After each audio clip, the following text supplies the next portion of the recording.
আসসালামু আলাইকুম সবাইকে।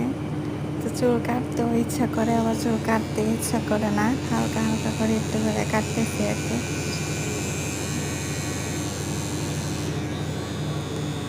অল্প, অল্প করে কাটতেছি। বেশি সাহসও পাইতেছি না যে ধুম করে কাটবো। তো একটু, একটু করে কাটছি আরকি।